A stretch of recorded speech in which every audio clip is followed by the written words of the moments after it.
espacio que tenemos en realizar esta especie de conferencia, no mañanera, sabatina, una conferencia sabatina, con mucho respeto y cariño para todos. ¿Por qué? Porque ahora con las competencias que hay, que quiere haber de conferencias, ¿sí? Las mañaneras, obviamente jamás va a haber una competencia con quien ha trabajado 50 años para construir un proyecto histórico con el presidente. Sin embargo, hay gente que quiere hacer ruido y quiere hacerse notar y con brincos y sobresaltos, y bueno, finalmente nuestros respetos, ya saben a quiénes me refiero. Sin embargo, el día de hoy estamos a punto de presenciar en breve, ¿sí? No sé si dejé por aquí un documento, aquí está, perdón.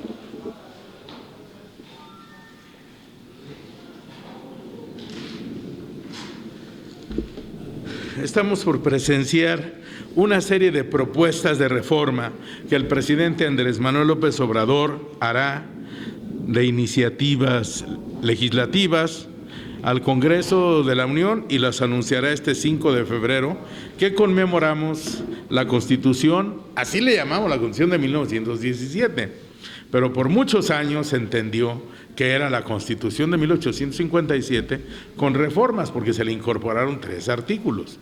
Esto no quiere decir que sea una nueva Constitución, se le incorporó el tercero, el 27 y el 123, y todavía estamos en deuda histórica por estos conceptos.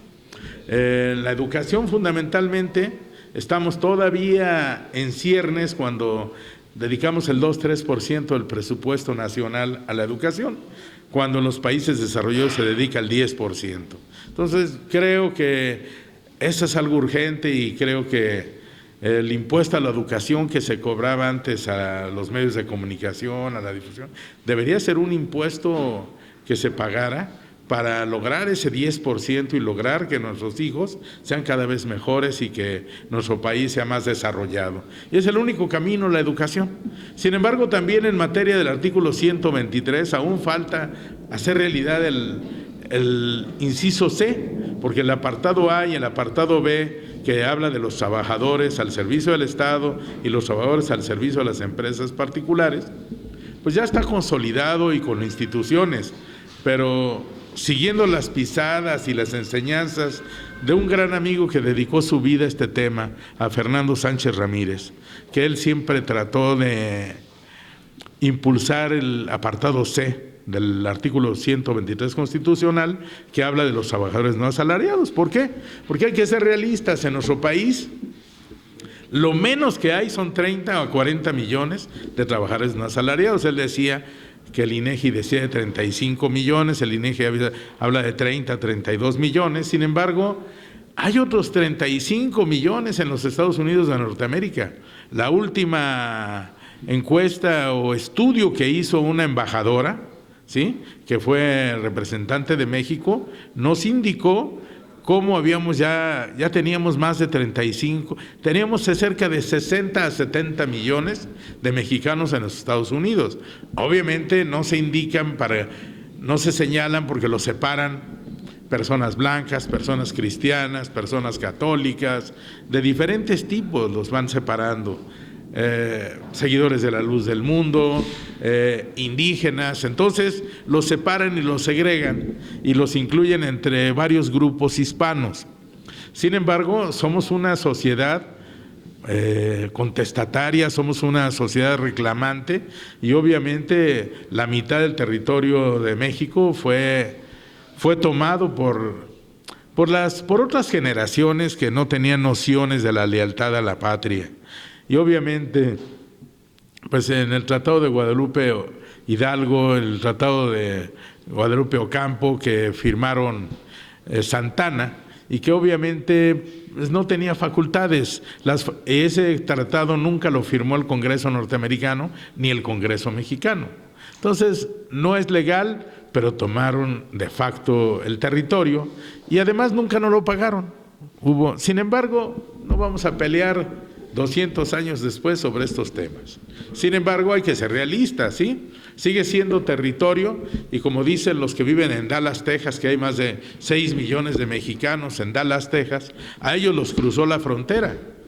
No se cruzaron ellos la frontera. Muchos de los que están en Arizona, en Texas, en Nuevo México y en California, pues simple y sencillamente son gentes que los cruzó que la frontera los cruzó.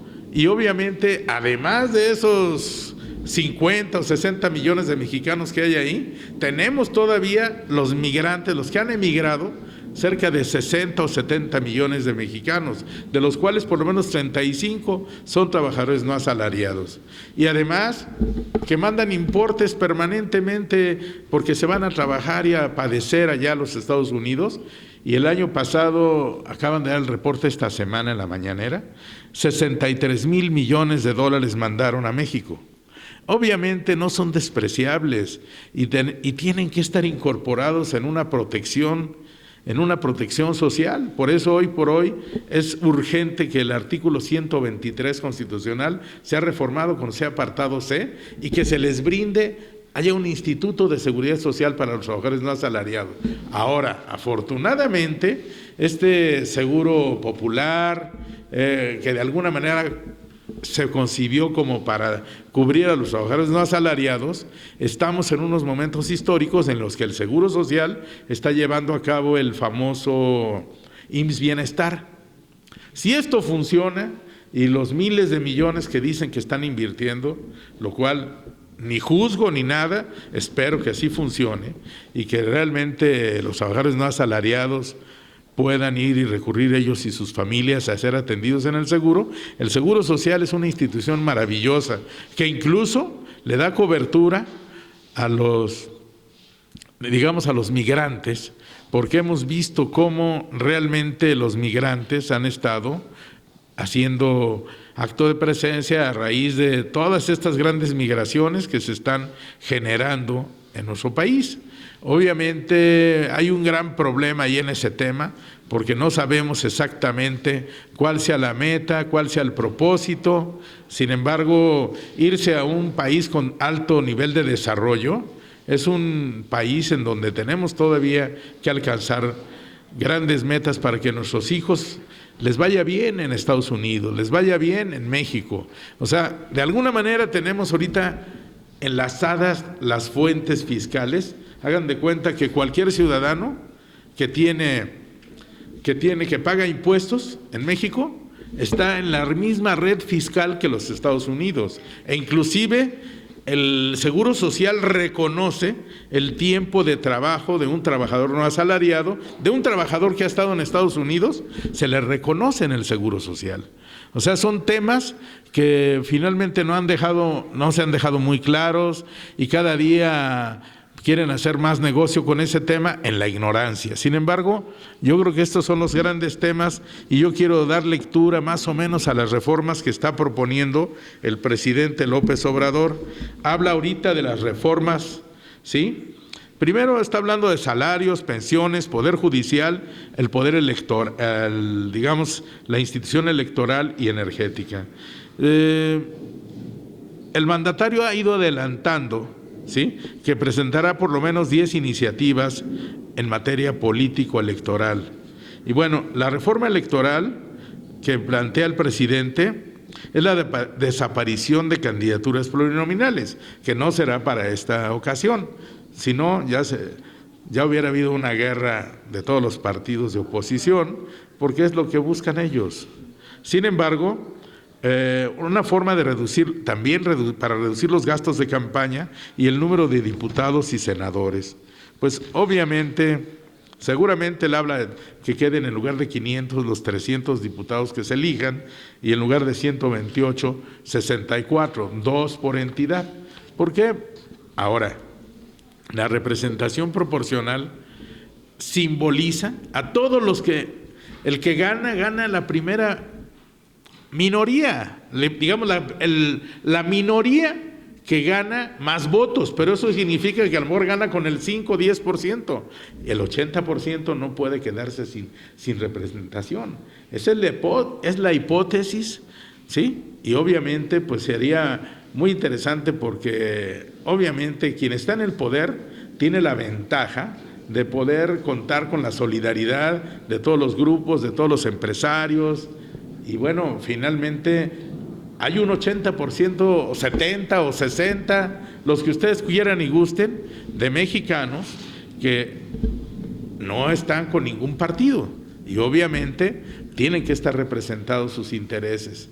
¿Por qué? Porque obviamente cuando tú perteneces a un partido, ¿sí?, obviamente tienes los controles y los mecanismos de control para ir con una sola voz al mismo sentido, apoyando los proyectos. Seguramente, por ejemplo, esta elección se me hace muy similar en estos momentos a la de López Portillo, que había un solo candidato y todos los partidos lo apoyaban, ¿sí? Ahora hay una sola candidata, así de frío, la otra, pues como que desde mi personal punto de vista, como que es de juego, ¿sí?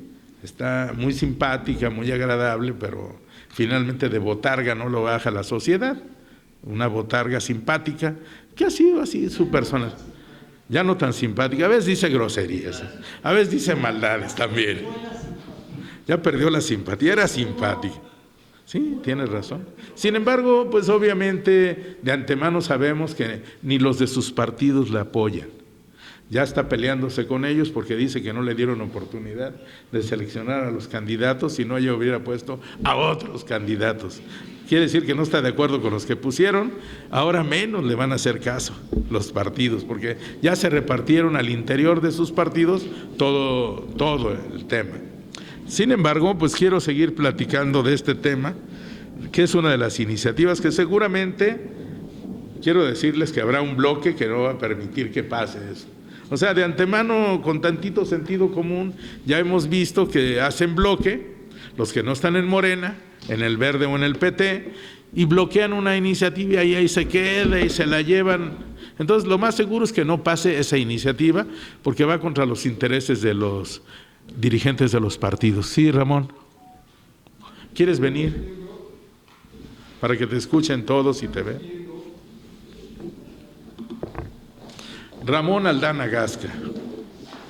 Estamos viendo una guerra de partidos y un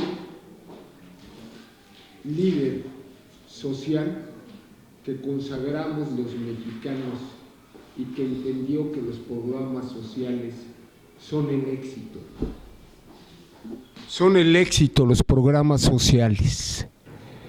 ¿Cómo pelear cuando a la gente le dan un clavo y no le daba nada?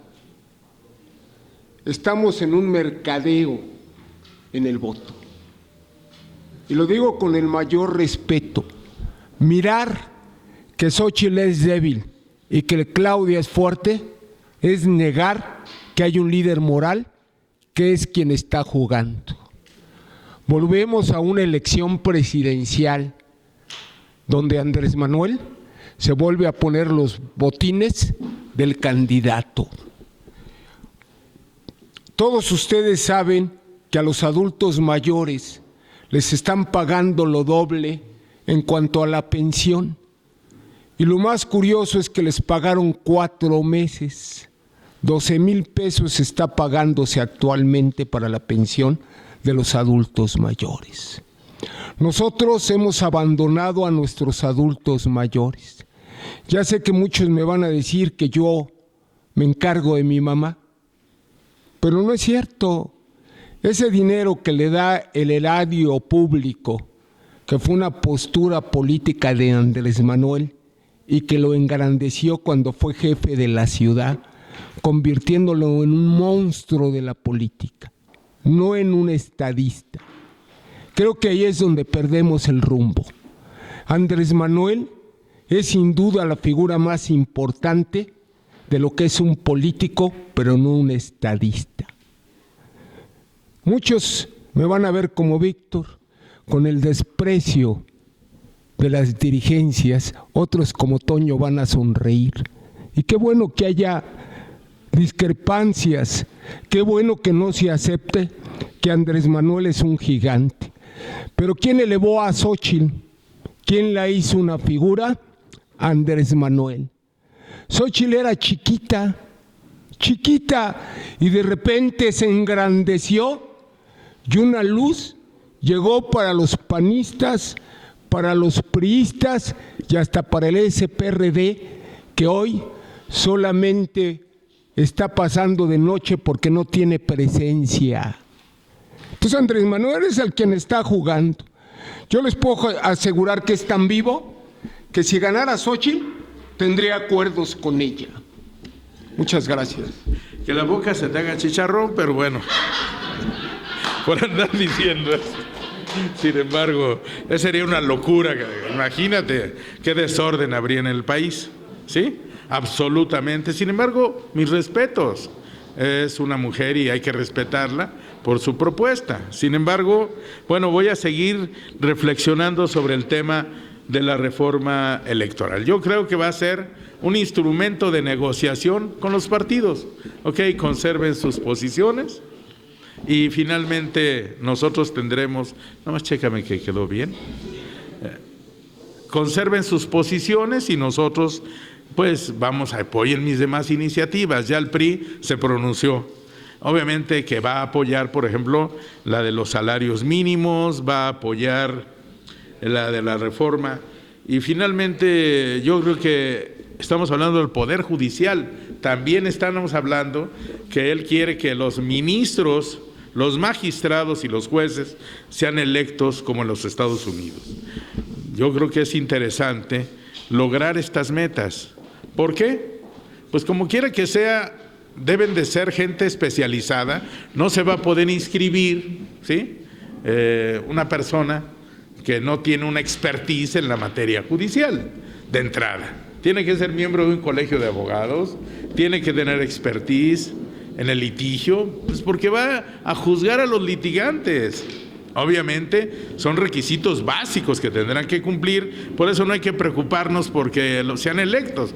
Yo creo que sí, definitivamente, pues puede haber algún riesgo de ciertos desequilibrios, porque eventualmente pueden entrar gentes que no tengan principios ni valores, pero tengan mucho dinero para ganar una elección y ganar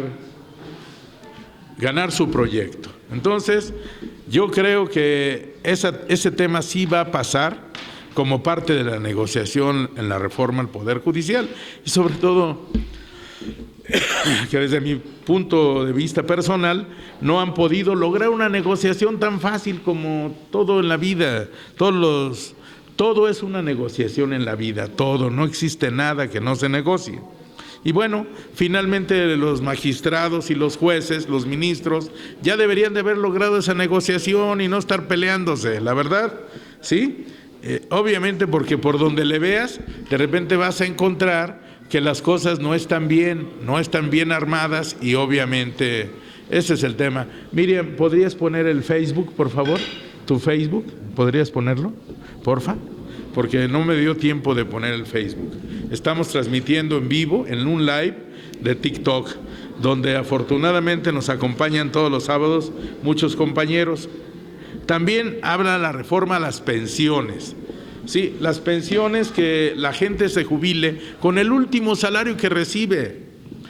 Yo recuerdo que tuve la oportunidad de trabajar en el sistema de transporte colectivo, en el metro, y esa era la gran batalla que daban los dirigentes sindicales, que se retiraran con el último salario, porque a la hora de la hora no se retiraban les pagaban la mitad, realmente era increíble, por eso nadie se quería retirar, eran gentes muy grandes y obviamente pues fue desgastándose todo el sistema. Yo creo que no tenemos mayores problemas. Yo estaba escuchando el día de ayer a varios comentaristas que dicen que corre el riesgo de perder 2 puntos del Producto Interno Bruto, se van a perder si logran darles esto. La verdad, les doy franco, dijo Ramón algo interesante. Desafortunadamente el servicio civil de carrera, que debería ser hasta los directores generales, ya los subsecretarios y los secretarios de Estado, deberían hacer decisiones políticas nada más, pero hasta ahí. Pero desafortunadamente ha ocurrido que todos los partidos que llegan van llegando y meten a su gente. El PRI tuvo siempre en el servicio civil de carrera gente que tenían vocación de Estado y conocimientos y expertise en la materia. Sin embargo, iban llegando, llegó el PAN y cambió a todos. Y bueno, y les quiero decir en estos momentos que Peña Nieto no cambió a nadie del PAN y que ahorita tampoco cambió nadie Andrés Manuel López Obrador. Un ejemplo es Pemex. Pemex tiene 180,000 trabajadores y cambió creo que a 40 mandos directivos. Eso es todo, o sea, todos siguen ahí haciendo de las suyas porque tienen propósitos partidistas. Y hay mucho que hacer. Yo creo que el servicio civil de carrera debe elevarse a un rango constitucional donde sea verdaderamente vigilado por la sociedad o como un organismo independiente. Perdón, yo sé que a veces muchos pelean por ese tema, pero así como hay un servicio civil independiente para los trabajadores del poder electoral, ¿sí?, también debe haber uno para el servicio civil de carrera y vigilar siempre que haya hombres de Estado trabajando en el proyecto nacional. Es un tema muy interesante y tendremos que seguir abundando en la materia. Luego el salario mínimo, que pues obviamente modificarlo para que nunca tengan un salario abajo de la inflación. Y se me hace muy lógico y muy racional, porque si tú gastas 100 pesos y al siguiente año hay una inflación del 50%, tu salario vale la mitad. Entonces tenemos que pensar en eso y darnos cuenta que México es un país muy rico, esa es la realidad. Sin embargo, los hombres que no son hombres de Estado andan en otros temas, ¿sí? Esos otros temas son que se les olvida que la nación mexicana tiene en su subsuelo, ha sido reconocida como el imperio mexicano históricamente. Hemos dejado de ser el imperio mexicano porque en los últimos siglos concesionaron toda la minería a los extranjeros que no pagan impuestos y que hemos visto cómo han llevado a cabo una depredación económica del país. Y obviamente vemos cómo en la época de Peña Nieto les daban un recibo de la tesorería de 500,000, hagan de cuenta de 500 millones, si les daban 50 millones en efectivo en una maleta. Y obviamente no ingresaban al erario público, y como ese ejemplo que todos supimos, debe haber 100 ejemplos. Y nuestro país la corrupción ha sido el problema número 1. Ahora, yo espero que este trabajo que ha hecho Andrés Manuel de impulsar, acabar con la corrupción, se consolide en el futuro. ¿Por qué? Porque definitivamente es el gran daño a la nación. El gran daño a la nación es ese, porque pues, los grandes empresarios no pagaban impuestos. No puede ser cuando uno de los temas fundamentales en el artículo 123, que debe ser propio para los trabajadores no asalariados, propio para los trabajadores al servicio del Estado y propio para los trabajadores de las empresas particulares, del apartado A, es lo que dice la Constitución. Todos los mexicanos tienen derecho a una vivienda, tienen derecho a un trabajo digno, bien remunerado y socialmente útil. Y bueno, lo explica amplísimamente el 123, que tengan derecho a alimentación, a salud, hasta el esparcimiento. Y cuando tenían un salario de 80 pesos, como entró el gobierno federal en este sexenio, con 80 pesos, ¿qué haces? Te compras 2 kilos de tortilla y a dejarte morir, como la viuda de Sarepta, que decía la Biblia, que cuando ya se le acababa el aceite, dijo: Dios, cuando se acabe el aceite me voy a dejar morir, ¿sí? Sin embargo, Dios hizo el milagro y no se acabó. Y obviamente en este país llegó el milagro de ver cómo Andrés Manuel López Obrador se ha preocupado por los trabajadores. Hoy tienen un salario digno de 250 pesos al día. Es un tema importante y hay que mandarlo y mantenerlo y recuperar siempre el poder adquisitivo. Yo los invito a que todos estemos pendientes de estas reformas. El día 5 habla también de la reforma eléctrica.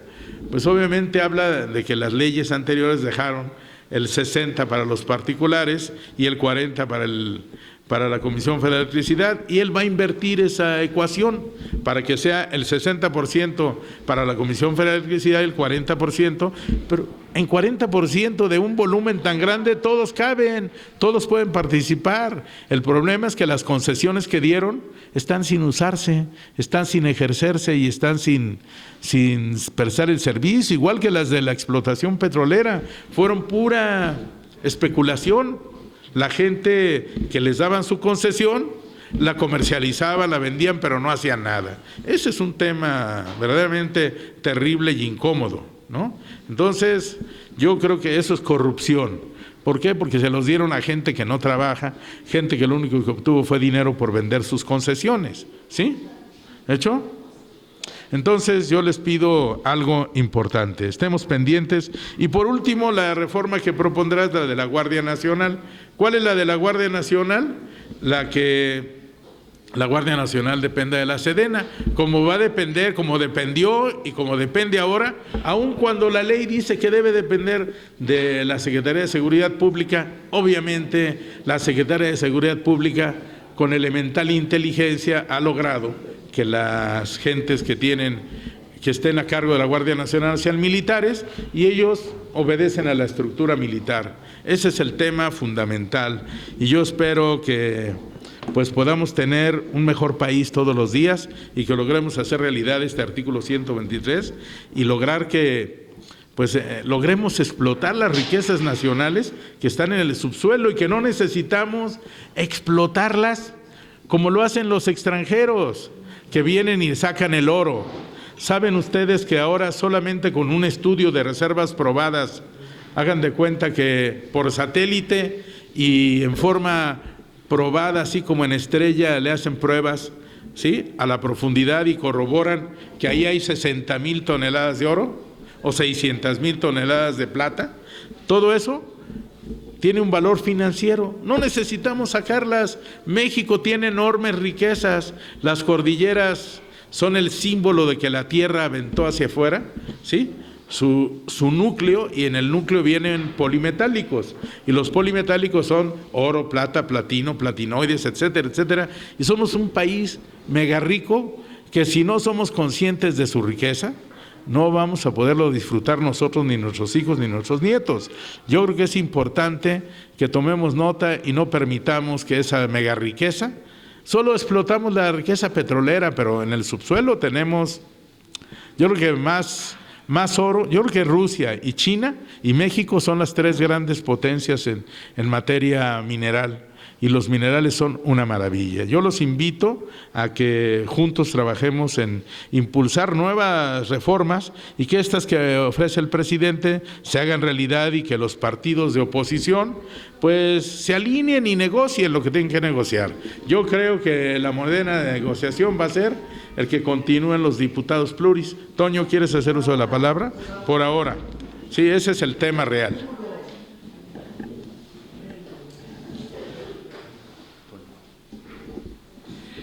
Bueno, señalar que yo lamento mucho el escenario político que vive nuestro país en este momento, la desvergüenza con que la casta, porque hoy tenemos que hablar de la casta política, se está moviendo, que está haciendo, donde lo único que ha permeado después de que convirtieron los partidos políticos en franquicias y ya no fueron partidos, donde dejaron de representar proyectos de nación, intereses nacionales, se volvieron intereses de grupos, de unas cuantas familias, de unos cuantos fulanos. Podemos incluso ver personajes impresentables en todas las fuerzas, con historiales de corrupción, de mal manejo, incluso hoy de una soberbia ignorancia, alternando entre puestos de elección popular y posiciones de gobierno. Y aquí todos los partidos nos quedan a deber a la sociedad mexicana, le quedan a deber a los jóvenes de este país. Platicábamos ayer con unos jóvenes de la Facultad de Derecho que decían, es que ya nos tienen integrados en actividades políticas. Le digo, sí, ¿qué haces? Saco copias en el Senado. Yo mejor ni lo mencionaba, ¿no? Estudiar, en la máxima casa de estudios, en la Facultad de Derecho, para que me traigan sacando copias y pensar que ya al hacer eso me integraron a la actividad política del país. Qué penoso, qué grave es que nuestros jóvenes tengan reducida a esa situación su participación política. Y este es un tema que no podemos dejar de lado, porque nosotros todavía seguimos siendo responsables del relevo generacional. Los que estamos sentados en esta mesa tenemos que crear las condiciones para que más jóvenes se interesen y participen en la política, pero no sacando copias, no trayendo refrescos, sino que les demos y les transmitamos. Hace rato platicábamos Víctor Alcántara y un servidor, de que hay quienes egoístamente dicen: a mí me costó mi experiencia, a mí me costó mi conocimiento, ¿cómo te la voy a dar así? Yo creo que al revés. Hoy tenemos la obligación ética y moral de la experiencia que sí nos costó a muchos de nosotros. La toma de calles, la manifestación de las ideas, la defensa de la libertad de expresión, la lucha por los derechos humanos, la lucha por los derechos políticos y sociales, algunos incluso que vienen del movimiento de 68. Hoy tenemos que recordar esos asuntos y compartírsela a los jóvenes, ayudarlos a que tengan las herramientas para que puedan ellos integrarse y participar activamente en las decisiones de la nación. Los jóvenes, ya lo he dicho otras veces y lo reitero en esta mesa hoy, los jóvenes no son el futuro de la nación. Eso es una mentira. Son la realidad de la patria hoy, de la participación, de la formación, de la capacitación de los jóvenes, de su inserción en los procesos políticos electorales, en la toma de decisiones. Se está construyendo el México de cara a los retos que hoy nos impone un mundo globalizado. Y esto no es asunto menor, y es asunto que nos atañe a todos los que hoy estamos en esta mesa y que no podemos decir: no es tema mío. No es fácil aceptar que ya también para muchos de nosotros los tiempos de ser cabeza ya llegaron. Hoy nos toca ser a nosotros asesores, ser como en los viejos prácticas de nuestros pueblos originarios. Hoy tenemos que ser huehuetlatoli, el poder de la palabra antigua, donde nosotros podamos desde ese huehuetlatoli transmitir la sabiduría de los viejos a las nuevas generaciones, para formar los nuevos líderes que deben de estar haciendo lo que nosotros quizá incluso fallamos en hacer. La vida democrática no se construye con demagogia. La vida democrática se construye con acciones y con una sociedad educada.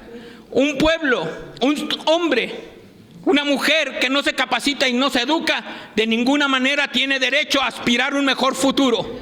El único proceso por donde podemos asegurar, y donde comparto esa idea que señala Roberto, es que realmente invirtamos en nuestros jóvenes en los recursos que necesitan, y no podemos esperar que la demagogia partidista y los intereses particulares de quien tienen secuestrado el poder de la nación decidan si algún día van a querer hacer lo que fueron las aspiraciones de las luchas sociales de este país. Hoy tenemos que revivir las luchas sociales por las que se derramó sangre y costó vidas. Hoy debemos de revivir desde aquí, desde esta tribuna y en nuestras acciones particulares y de grupo, rescatar el derecho a la educación, el derecho a la libertad, el derecho a la democracia. Gracias.